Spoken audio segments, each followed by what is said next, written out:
Welcome back to AM Northwest. Well, congratulations, you've been promoted. But being a good team member doesn't mean you'll automatically be an effective manager. Here to share how to make a successful transition into a new leadership role, we welcome back strategic advisor and executive coach, Dr. Carol Parker Walsh. Good to see you. Good to see you too. All right, so with every workplace, there's a different culture. So it's interesting when someone becomes a leader, that changes the culture too. Yes, it absolutely does. And for the most part, what happens in organizations is that the top performers promoted. Yeah. Right? You work hard, you do well, you show up, you perform excellently, and they're like, great, let's promote you. Yeah. Without any acknowledgement that they may not have any leadership skills, without any training to promote them into leadership skills. There's just the assumption that because they do well, that they'll be a good leader, and the two are not the same thing. So do you think people need to get clear on the expectations that are Yes, their absolutely. role, their expectations? Yeah. So one of the things I think is really important is to make sure that you know you want to be a leader. And actually, I'm doing an episode on my podcast about that. But the first thing, yes, you want to get clear about the expectations. Like, what's the culture of the organization?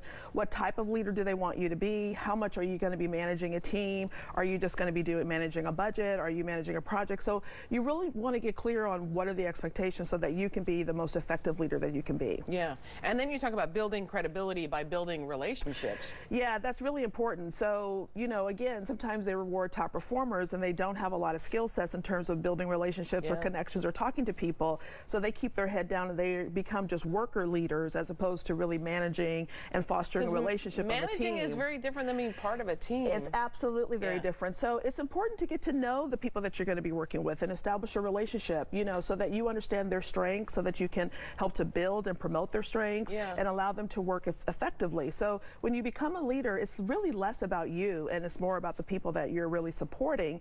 And so to build that relationship and that credibility, you want to be able to connect with them, to show your own vulnerability as a leader and really create a team culture that allows you to really be successful and for them to be highly engaged and productive. In order to become a leader, don't you kind of have to have that goal in mind when you're working with people in general? Yes, you really do. I mean, I think that's why the conversation of whether or not you really want to be a leader, sometimes we think that's the next best step to go to, but for a lot of people, they're not really meant to be a leader, or they would rather just be a subject matter expert, or they would rather, manage projects periodically and have situational type of leadership, as opposed to really taking on that role. Some people are just way more effective as a producer than they are a leader, but we have this idea that stepping into leadership is the automatic next step that you have to go to. Yeah. You say to level up your communication skills. Yes, you have to know how to communicate effectively, and that's just not how to articulate goals, but also how do you inspire, right? How do you motivate and inspire your team to meet those objectives, to follow through on those expectations, right? So you have to be able to communicate a clear vision, you have to outline goals, be able to communicate that effectively, but a big part of it is also active listening, inspiring, motivating. So as a leader, that's a big part of your role as well. Like, you should be the biggest cheerleader on the team. Oh, for sure. Yeah. And then about delegating. I've got to believe that leaders have to learn to do. You've got a lot more responsibility as a leader. You have a lot more responsibility. Yeah. And so, I think gone are the days, or at least gone should be the days, of this idea that just because you're in a leadership role that you know everything. Right. And so I think one of the biggest skills, Brene Brown talks a lot about vulnerability and, daring to lead and leading through a vulnerable way. And that's really critical. So part of it is really being able to be accountable for your mistakes, creating a culture where mistakes are allowed, and supporting people with that, and letting people know that you don't know everything. And that's why we have a team, is because the collective wisdom of the team is going to allow us to meet those goals and expectations. Oh, for sure. I would think too that as a leader, you have to have an attention to detail, don't you? You do have to have. I think about payroll and all of that stuff. You do have to have an attention to detail. But again, if you don't know if that's not your forte, if details are not your forte, you want to make sure that you're bringing the right people on the team to support those maybe deficiencies that you may have. Because it shouldn't all be on you. Shouldn't know everything. You shouldn't have to know everything. Gotcha. And then you say, I like this one. Find your back backbone. Yes, you gotta get a little backbone, right?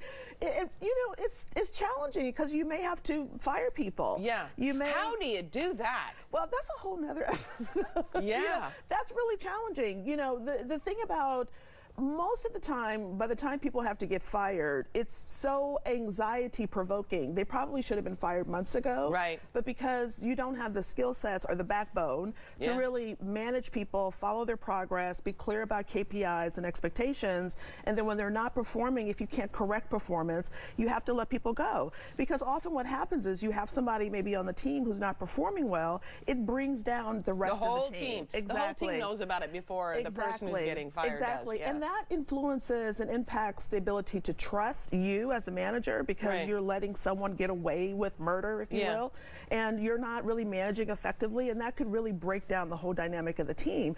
So you have to make some tough decisions, and so you want to be able to gauge within yourself, can you make those tough decisions? Are you a good decision maker? Do you waffle with decisions? Are you able to take risks? Are you able to, really step up and lead the team in ways that they need to be leaded?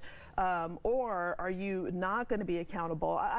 I've coached so many people, either under leaders or leaders themselves, who will not let go of anyone, who won't make any performance decisions, and then when they leave, someone inherits a team that is dysfunctional beyond belief because the original manager just did not have the backbone to do what needed to be done. Okay, gotcha. Get that backbone. Dr. Carol Parker Walsh, thank you so much. You're Good welcome. to see you again. You too. All right, we'll